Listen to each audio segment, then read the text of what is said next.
Bonjour, j'espère que vous allez bien. Je vais démarrer une nouvelle série sur des pathologies avec lesquelles on peut avoir des solutions en naturopathie. Donc pour rappel, la naturopathie, c'est une démarche globale qui va s'intéresser aussi bien à l'aspect psycho-émotionnel que l'alimentation.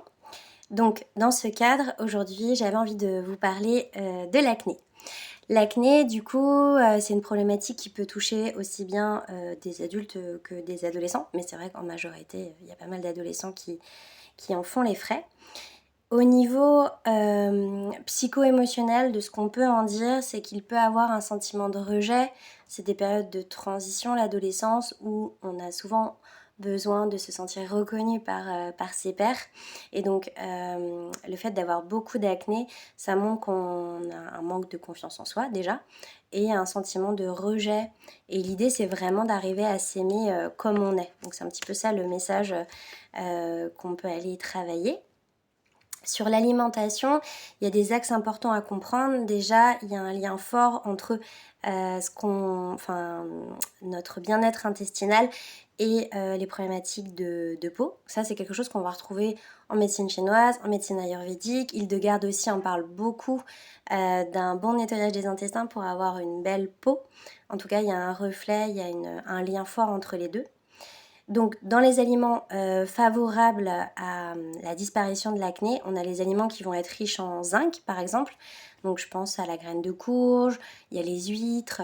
Vous pouvez regarder, hein, bien sûr, il y a des listes, des tableaux qui sont faits sur chaque oligo-élément. Il y a la vitamine A aussi qui rentre en compte. Là, on va retrouver, par exemple, dans le beurre de très bonne qualité, du vrai beurre de baratte.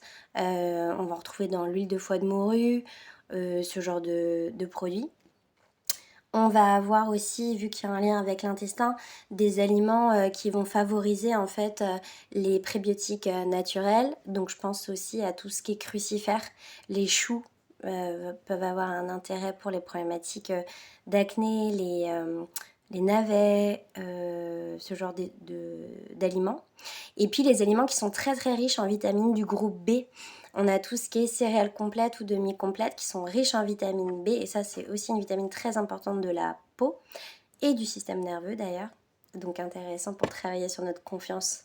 Donc levure de bière, céréales demi-complètes complètes, ce genre de choses vont être intéressantes pour avoir un bon taux de vitamine B.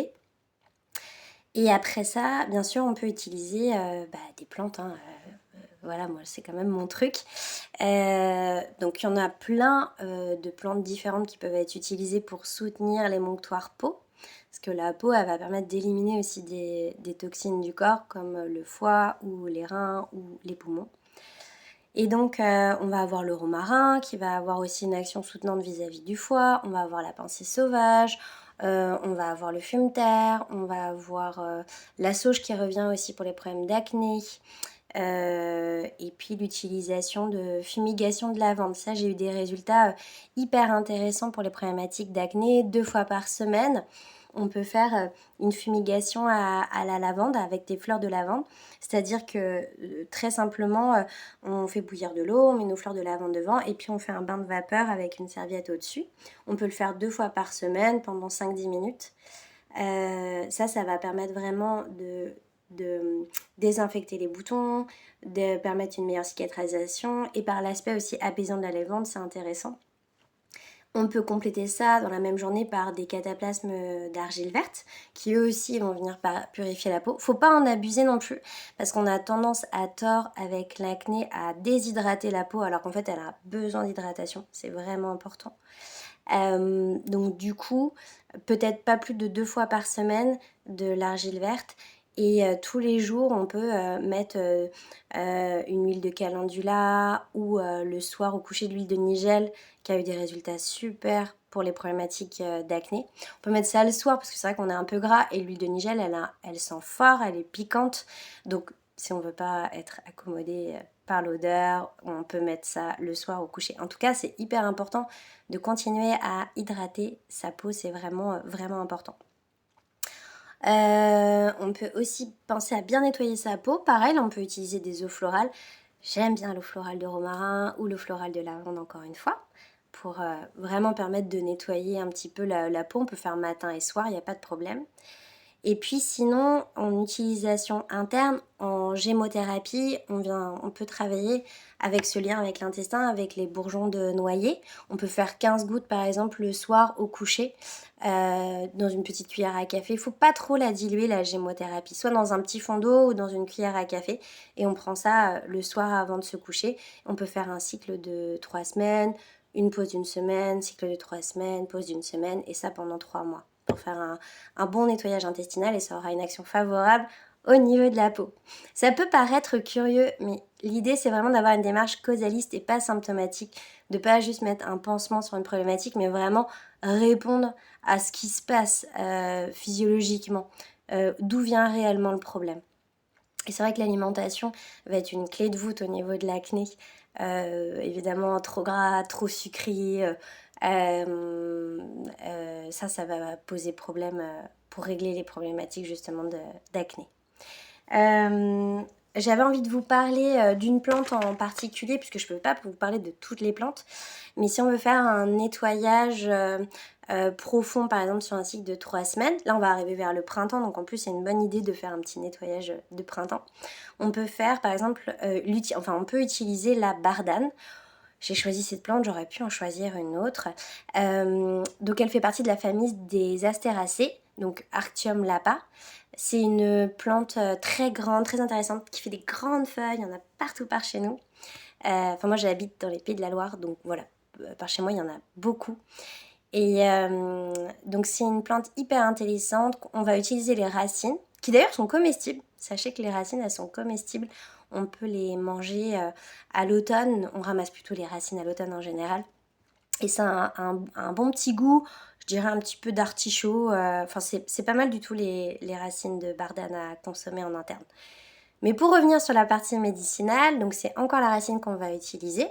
On va récolter environ, par litre, on utilise 40 grammes de racines séchées par litre.